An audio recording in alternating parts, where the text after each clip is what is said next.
Billah biquwatillah wa bihi nasrillah la hawla wa la quwwata illa billah.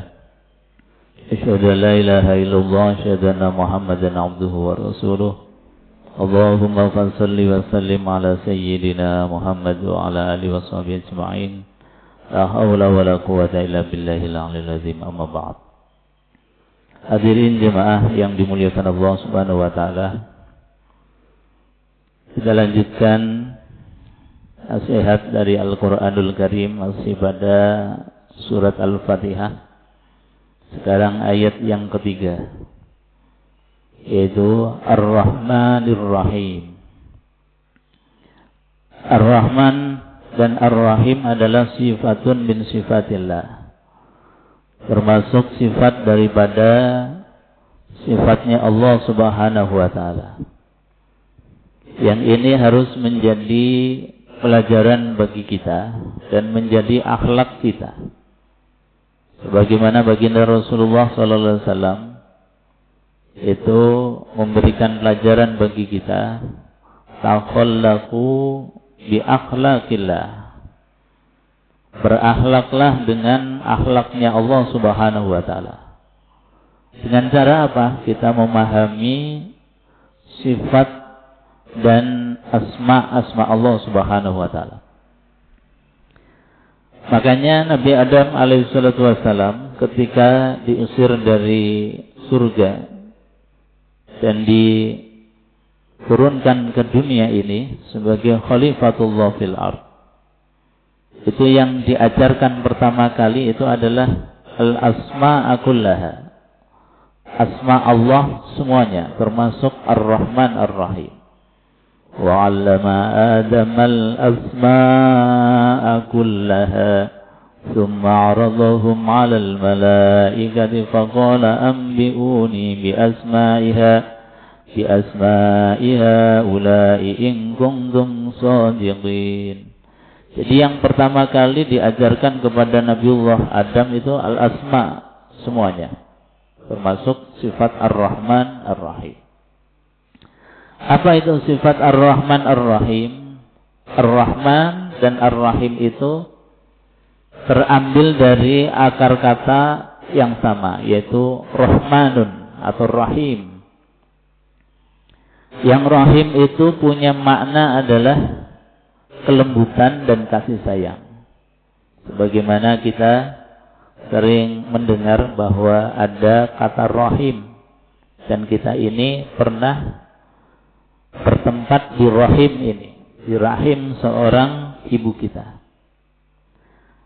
Nah, rahim atau rahim itu adalah tempat di dalam menyemai sebuah peradaban. Tidak ada orang yang terlahir yang tidak di dalam rahim.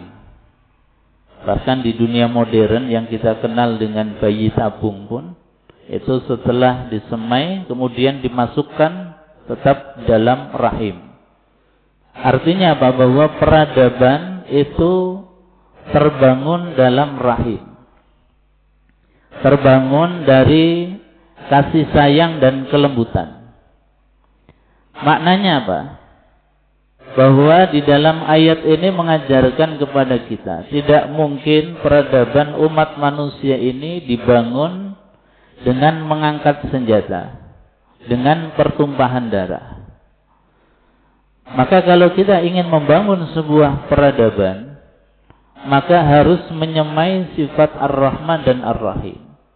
Karena sifat Ar-Rahman Ar-Rahim ini sekali lagi rahim sebagai tempat menyemai daripada peradaban, sehingga kita bisa ada terlahir di dunia ini. Sama peradaban pun akan ada ketika dibangun dari sifat kasih sayang dan kelembutan. Nah, ini sifat yang dominan dari Allah Subhanahu wa taala, Ar-Rahman dan Ar-Rahim.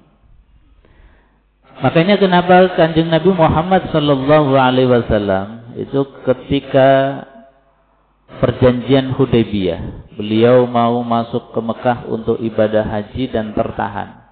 Kemudian ada dialog dan perjanjian. Meskipun semua item-item di dalam perjanjian Nabi Muhammad dalam perjanjian Hudaybiyah itu hampir semuanya itu merugikan Rasulullah. Hampir semuanya merugikan Kanjeng Nabi Muhammad dan para sahabat. Tapi ada satu item yang menjadikan Nabi Muhammad SAW itu menerima Sulhul Hudaybiyah atau perjanjian Hudaybiyah. Yaitu apa? Adanya perdamaian. Adanya gencatan senjata, tidak ada pertumpahan darah. Nah, ini yang diambil oleh baginda Rasulullah SAW. Kenapa? Karena psikologi orang perang itu antara menang dan kalah. Kalau tidak dibunuh, ya membunuh. Tidak ada kemudian mengendapkan pikiran untuk mencari kebenaran yang hakiki.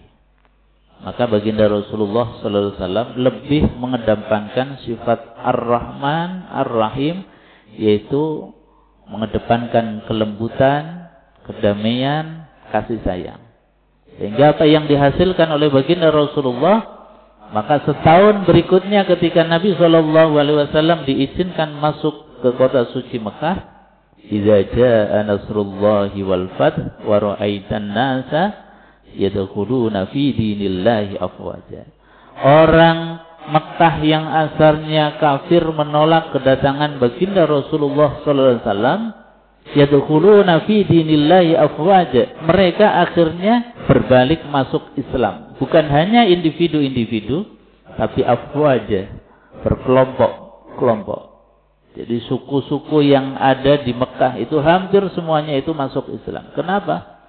Karena kesabaran baginda Rasulullah SAW yang mengedepankan kedamaian.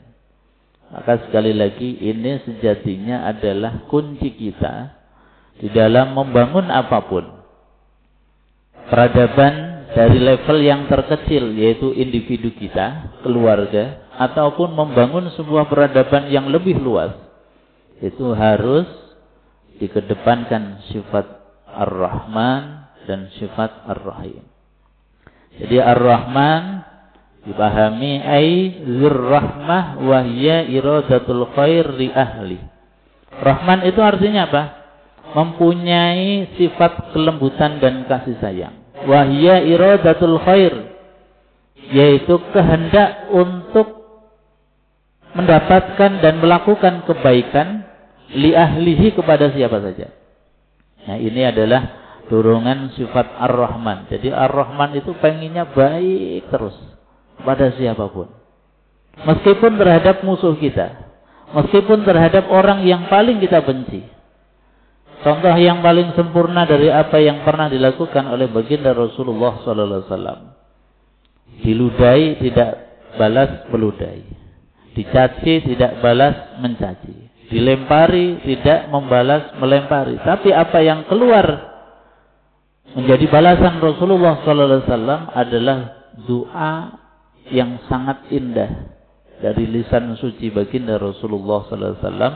Allahumma hdi qaumi fa innahum la ya'lamun. Ya Allah, tunjukilah kaumku kenapa mereka itu melakukan demikian, sejatinya karena mereka tidak tahu. Nah, ini adalah akhlak yang sangat mulia baginda Rasulullah SAW. Andai kata kita yang tiap hari membaca Ar-Rahman Ar-Rahim itu berpuluh kali, tapi kadang-kadang kurang menjadi motivasi kita menjadi orang baik, kurang menjadi pelajaran kita. Ar-Rahman Ar-Rahim belum terinternalisasi menjadi kebiasaan dan akhlak kita. Makanya Al-Imam Izzuddin di dalam kitab Syajaratul Ma'arif itu menekankan betul bagaimana kita ini agar berakhlak dengan akhlaknya Allah. Takhallaku bi akhlaqillah, berakhlaklah dengan akhlaknya Allah. Seperti baginda Rasulullah SAW menanamkan sifat Ar-Rahman Ar-Rahim itu dengan bukti yang konkret. Dilempari dengan batu tidak balas dengan lemparan batu, dicaci tidak membalas dengan cacian, diludahi tidak membalas dengan ludahan, tapi beliau membalas dengan kesempurnaan Ar-Rahman Ar-Rahim. Mudah-mudahan kita sekalian bisa belajar dari sifat Allah Ar-Rahman Ar-Rahim, sehingga kita bisa membangun peradaban umat manusia dari level terkecil sampai kepada level yang terbesar.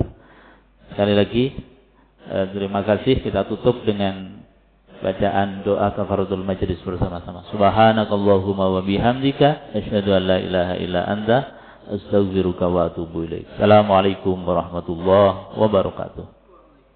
Allahumma shalli ala Muhammad ya Rabbi shalli alaihi wasallam.